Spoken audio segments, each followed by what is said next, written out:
E aí, pessoal, beleza? Vamos continuar mais um pouquinho, aula de número 5, preparatório Enem. Biologia 1, professor Cornélio com vocês. Mais uma vez, Biologia, Ciência da Natureza, juntos. Vamos estar fazendo aquela preparação fundamental, básica, proporcionando a você os conteúdos programáticos necessários para que você desenvolva habilidades e competências e consiga se consagrar com uma excelente nota nesse Enem que está por vir. Hoje, nós vamos estar continuando recordando aspectos básicos das porções orgânicas, ou da porção orgânica, melhor falando, da célula. Na aula anterior, nós falamos sobre ácidos nucleicos, mas eu vou dar continuidade à ação desses ácidos nucleicos. Nós falamos basicamente na diferença entre DNA e RNA e o que caracterizam essas macromoléculas, os polinucleotídeos. Hoje nós vamos falar de um assunto um pouco mais complexo, que também vai ser revisado quando se falar em genética, que é a síntese proteica. Ou seja, a síntese de proteínas derivadas do quê? Do DNA. Nós comentamos ao longo dos nossos encontros que o DNA ele é responsável por transmitir as informações hereditárias, ou seja, hereditariedade. A partir desse DNA são formados RNAs, ou seja, transcrição. E a partir da transcrição se fabrica uma proteína, ou seja, tradução. Então a proteína, ela deriva de forma indireta de quem? Do DNA.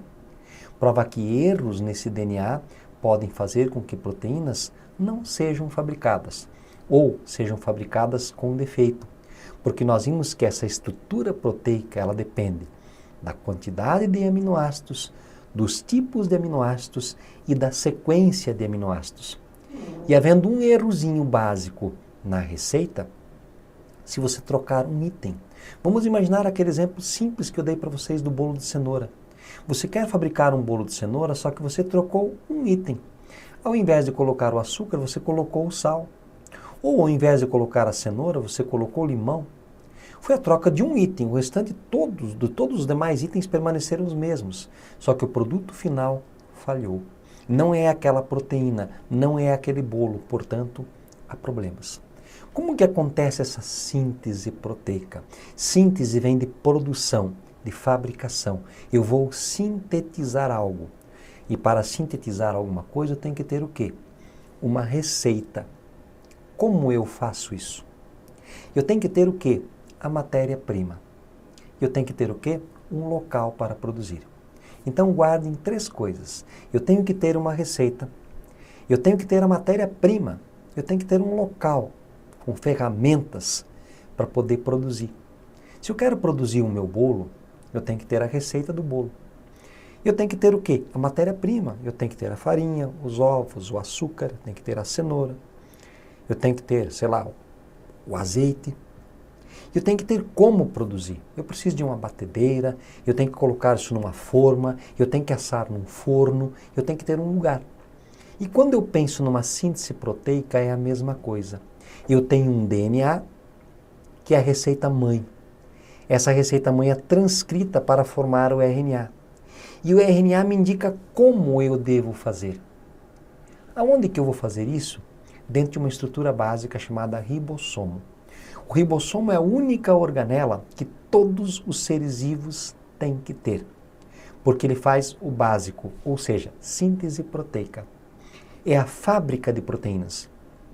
E proteínas, lembrando, são as principais moléculas orgânicas de um ser vivo. Olha que ligação interessante.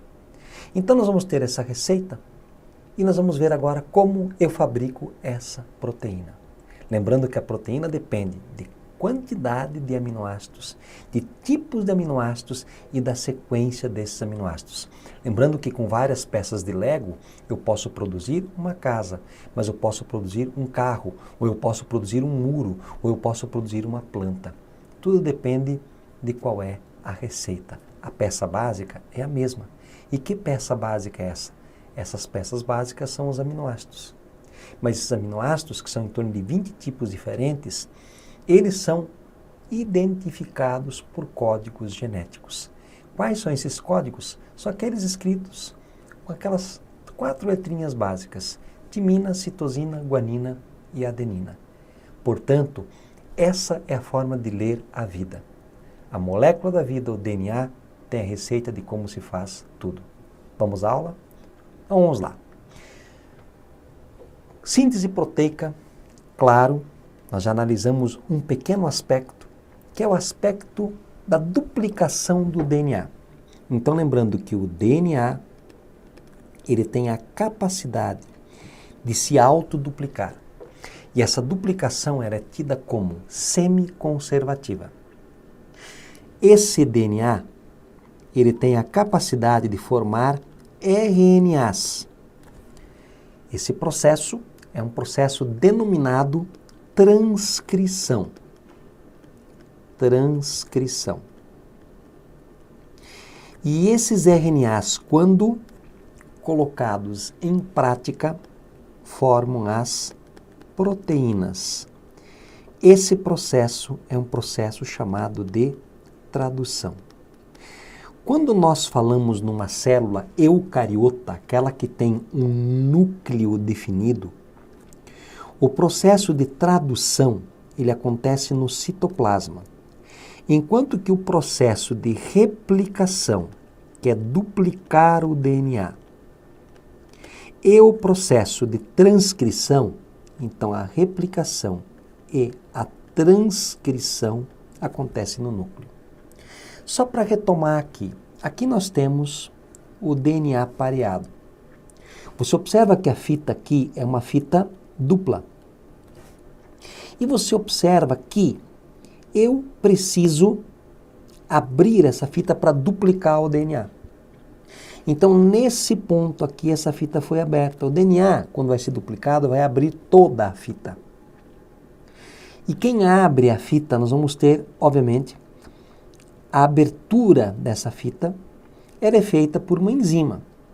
Se eu quiser duplicar o DNA, eu, obviamente, vou ter a enzima DNA polimerase. Aí eu duplico o DNA. Então, posso ter, a partir de uma fita, duas fitas. Isso é duplicar o DNA. Mas, olha que interessante. Eu também posso querer formar RNA. Então, o que vai acontecer aqui? Vai entrar uma enzima específica chamada RNA polimerase. Não mais a DNA polimerase. Essa RNA polimerase, ela vai permitir a abertura da fita num ponto. Vamos imaginar a seguinte situação. Você tem um caderno inteiro de receitas. Só que você não quer replicar esse caderno. Você não quer copiar o caderno inteiro. Você quer copiar só a receita do bolo de cenoura. E essa receita, ela fica na página 20. O que é que vai acontecer? Você vai abrir o caderno na página 20. E aí é só aquela parte que você vai copiar. Então imagine uma fita dupla e ela vai se abrir só ali. E o restante continua duplo. Você copiou a página 20, o que você faz? Você fecha o caderno e vai embora. E leva a receita embora. Você transcreveu. Então o que está mostrando aqui, ó. Então aqui uma parte foi aberta para formar um RNA. Então o RNA, se nós colocarmos, ó, aqui fica bem legalzinho para você entender, que essa transcrição, então eu tinha aqui o DNA que é duplo, ele abriu. Só que não esqueça que o RNA é uma fita simples. E, portanto, um dos lados dessa fita de DNA vai ser copiada. A fita chamada sense. Então, vamos imaginar que foi copiado só. Essa aqui, ó, não foi copiada. Essa aqui foi copiada. Olha a cópia aqui, ó. Esse aqui é o RNA. Esse é o RNA. Esse RNA, quando ele é copiado, nós chamamos ele de RNA heterogêneo nuclear. É como se fosse um RNA sujo, contaminado. Vamos imaginar que ele ficou assim, ó. A, U, C, G, G, G, C, U, A, e assim por diante. Lembra que o RNA não tem timina, tem no lugar a uracila. Só que vamos imaginar que eu tenho esse RNA, ele é um RNA heterogêneo, é como se ele fosse sujo. E nós vamos ter partes nesse RNA, eu vou colocar mais ou menos assim, imagina que essa primeira parte aqui é uma parte codificante, ou seja, uma parte que tem uma receita útil. Por exemplo, 3 xícaras de farinha. Isso é importante para fazer o bolo. Então a gente chama essa parte útil de exons. Imagina que a segunda parte aqui, essa porção, ela é inútil, colocou 3 xícaras de farinha da marca tal. A marca é uma informação não relevante. Essa porção desse RNA não codificante é chamada de introns. Os introns são a parte codificante e os exons a não codificante. Então imagina que eu tenho uma fita aqui, ó. Imagina assim, eu vou colocar para vocês dessa maneira. Imagina aqui, aqui e aqui. E vamos imaginar que a parte vermelho com amarelo, tá? Esta parte aqui, representam os introns. Aqui eu tenho um intron e aqui eu tenho um intron. E a parte meramente vermelha são os exons. Aqui os exons, aqui os exons e aqui os exons. Esse é o RNA.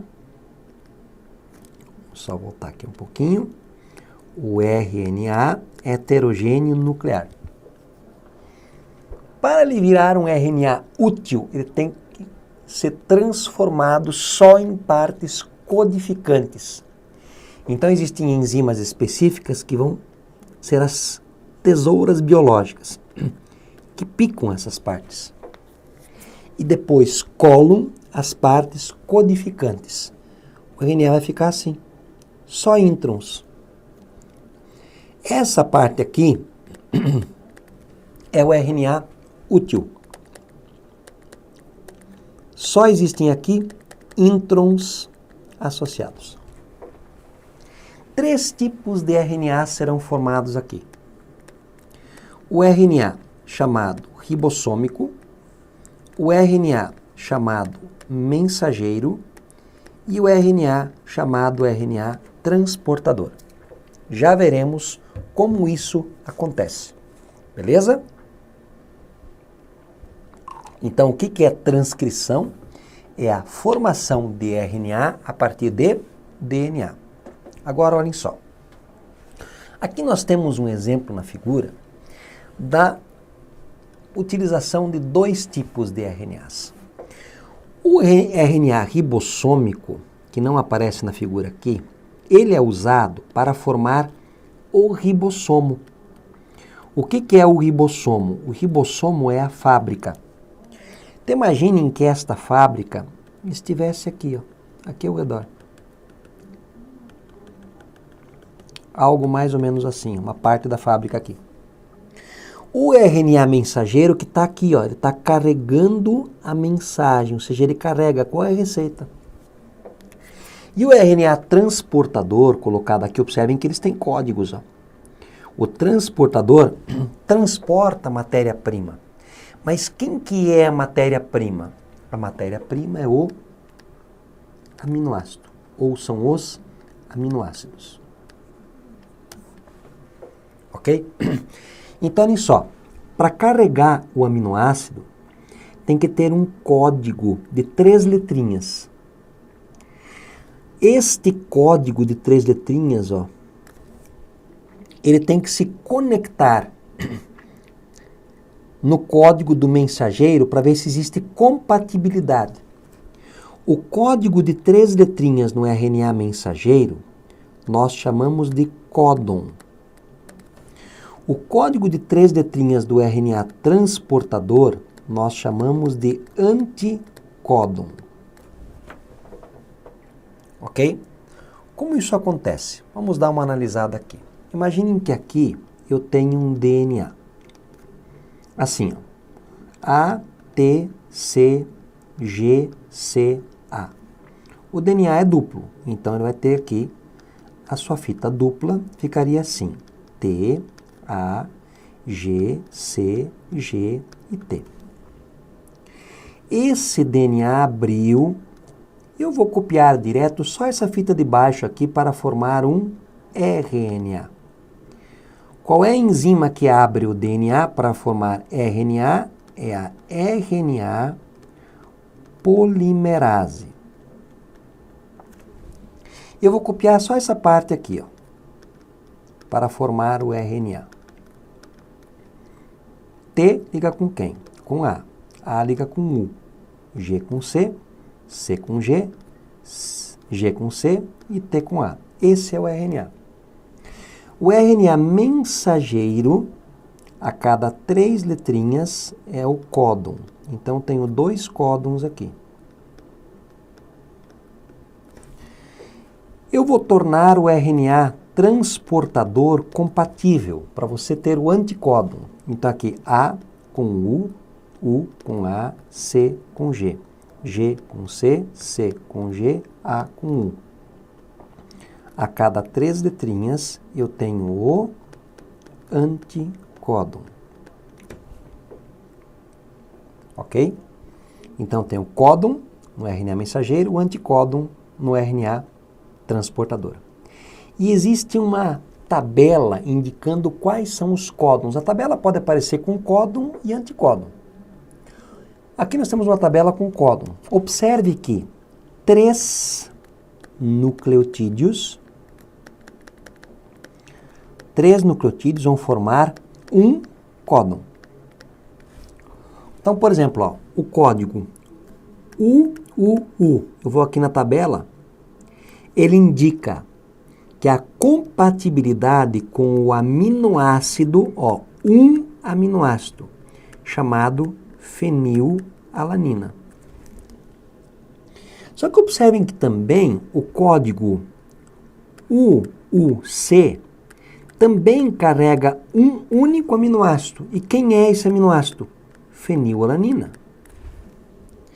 Então observem que você tem mais de um códon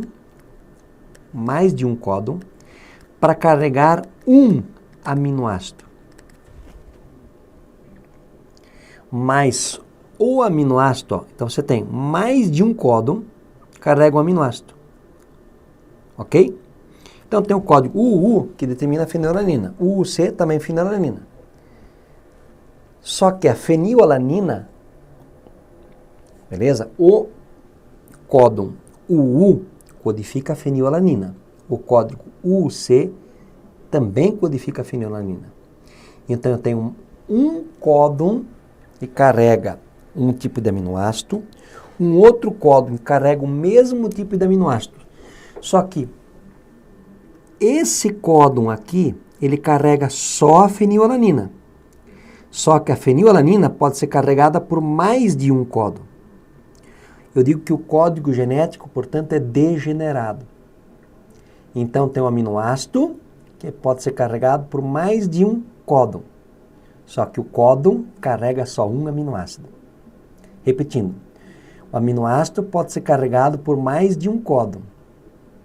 Mas o códon só carrega um aminoácido. Ou seja, o U só carrega o aminoácido fenilalanina. Só que a fenilalanina também pode ser carregada pelo códon UUC. Ok? Então, o que vai acontecer aqui? Gente, ó, então nós vamos ter o seguinte. Imagine que eu tenho um aminoácido, aqui eu tenho outro aminoácido, eu tenho outro aminoácido. Eu tenho 3 aminoácidos. Como é que eu chamo essas ligações entre aminoácidos? Ligação peptídica. Então aqui, se eu tenho 3 aminoácidos, eu tenho quantas ligações peptídicas? 2. Quantos códons eu vou ter? 1, 2, 3 códons. Agora, quantas bases nitrogenadas eu vou ter? Para cada 3, ó, para cada um códon tem 3 letrinhas. Então aqui eu tenho 3, aqui eu tenho 3 e aqui eu tenho 3. Então eu tenho no total quantos? Eu vou ter no total quantas bases? 9 bases. Isso vai ser interessante para nós no decorrer aqui. Então olhem só para você entender. Aqui está melhor.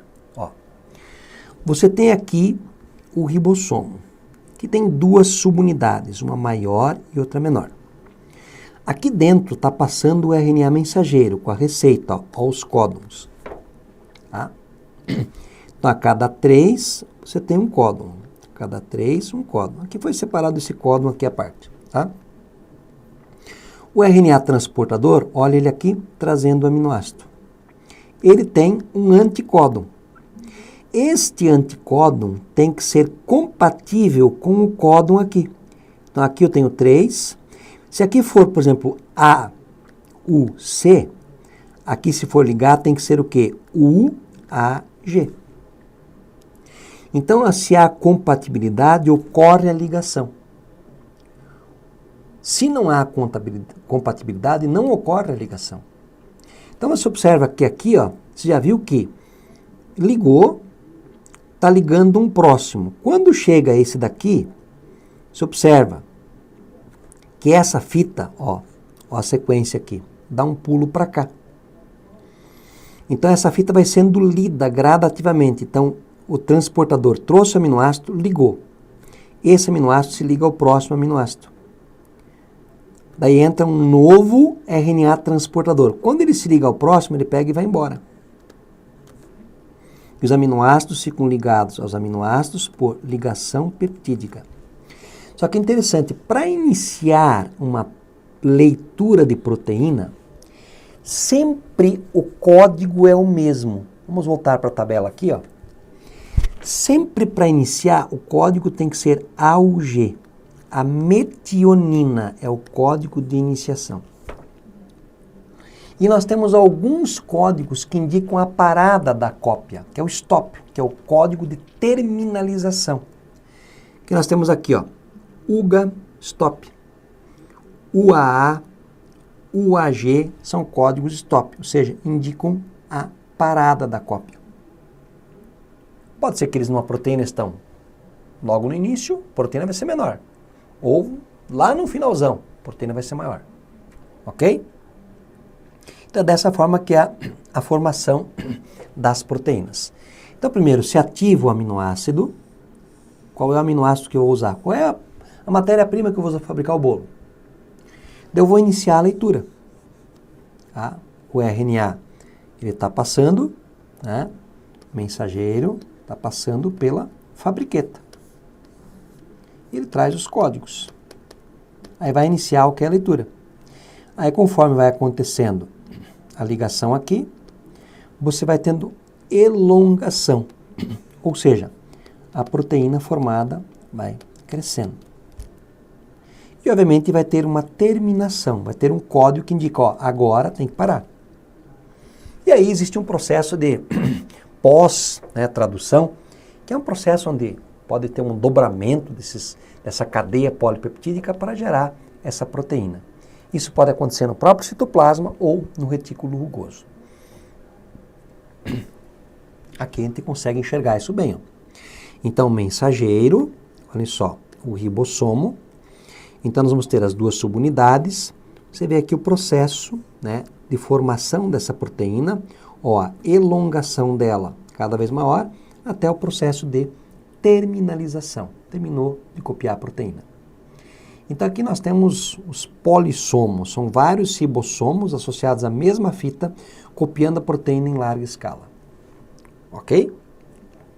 Alguns exemplos. Enem PPL 2012. O DNA, material genético de seres vivos, é uma molécula.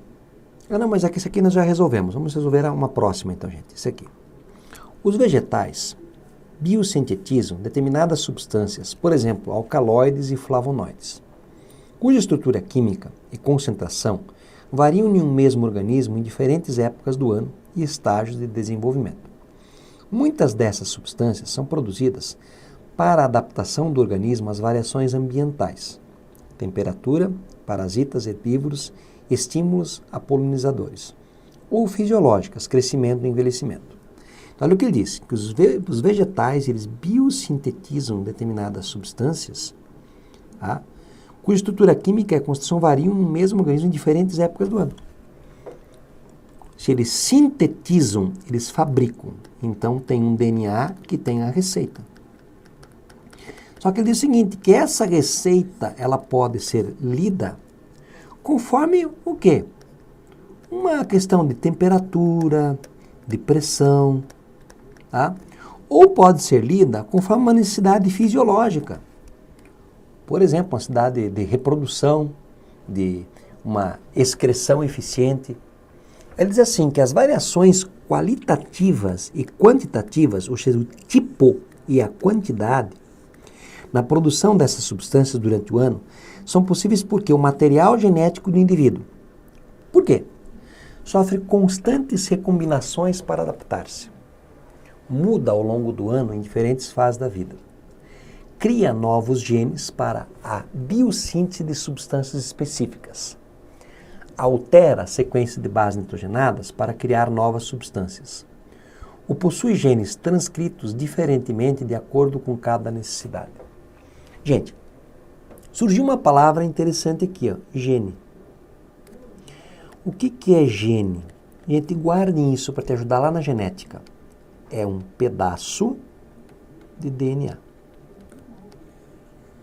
Então você pega lá um cromossomo. Todo mundo já ouviu falar de cromossomo. Imagina que isso aqui é um cromossomo. O cromossomo tem vários genes. O que é isso? Um pedaço desse cromossomo é um gene. Que tem o quê? DNA. Para ficar mais simples, aquele teu caderno de receitas tem várias páginas com várias receitas. Uma receita é um gene. Ela não tem várias informações? Ok? Aí vamos lá. Ele diz que essa necessidade de mudança de síntese está ligado a sofrer constantes recombinações para adaptar-se. Será que o DNA recombina-se para poder se adaptar? Essa recombinação ocorre para formar gametas, então só na época da reprodução. Só é na meiose. O DNA muda ao longo do ano, e se o DNA mudasse, o indivíduo sofreria mutações. Cria novos genes para a biossíntese de substâncias específicas. Será que ele cria novo material genético? Será que ele altera as sequências de bases nitrogenadas para criar novas substâncias? Ou será que ele possui genes transcritos diferentemente de acordo com cada necessidade? Qual a alternativa mais coerente? Obviamente é a letra E, né? Então ele tem os genes, ele tem a receita, mas ele vai transcrever conforme a necessidade. Nós carregamos algumas receitas no nosso corpo que às vezes não se manifestam. Por quê? Porque não ocorreu um estímulo adequado, inclusive até para uma certa doença. Portanto, a letra E, alternativa correta. Tá? Vamos lá? Nos dias de hoje, podemos dizer que praticamente todos os seres humanos já ouviram em algum momento falar sobre DNA e seu papel na hereditariedade na maioria dos organismos. Porém, foi apenas em 52, um ano antes da descrição da molécula de DNA em dupla hélice por Watson e Crick, que foi confirmado sem sombra de dúvida que o DNA é um material genético. No artigo em que Watson e Crick descreveram a molécula de DNA, eles sugeriram um modelo de como essa molécula deveria se replicar. Em 1958, Meselson e Stoll realizaram experimentos utilizando isótopos pesados de nitrogênio que foram incorporados às bases nitrogenadas para avaliar como se daria a replicação da molécula de DNA. Nós vimos que ela é semiconservativa. A partir dos resultados, confirmaram o modelo sugerido por Watson e Crick, que tinha como premissa básica o rompimento das pontes de hidrogênio entre as bases nitrogenadas, o que nós já vimos na nossa aula. Considerando a estrutura da molécula de DNA e a posição das pontes de hidrogênio na mesma, os experimentos realizados por Meselson e Stoll a respeito da replicação dessa molécula revelaram a conclusão de que, lembra, ATC, então aqui, TAG, rompe e ocorre a duplicação semiconservativa. A replicação do DNA é conservativa? Não. A replicação é dispersiva? Não. A replicação é semiconservativa, isto é, as fitas filhas consistem de uma fita parental e uma essência sintetizada. Sim. A replicação é conservativa? Não. A replicação é semiconservativa, isto é, as fitas filhas consistem de uma fita molde e uma fita codificadora? Não. Portanto, letra C. A duplicação é semiconservativa. Ok? Pessoal, Bons estudos a todos. Realmente foi uma aula um pouco mais complexa. Espero que você tenha aproveitado. Assista novamente, aproveite bastante. Um grande abraço, até o nosso próximo encontro. Valeu!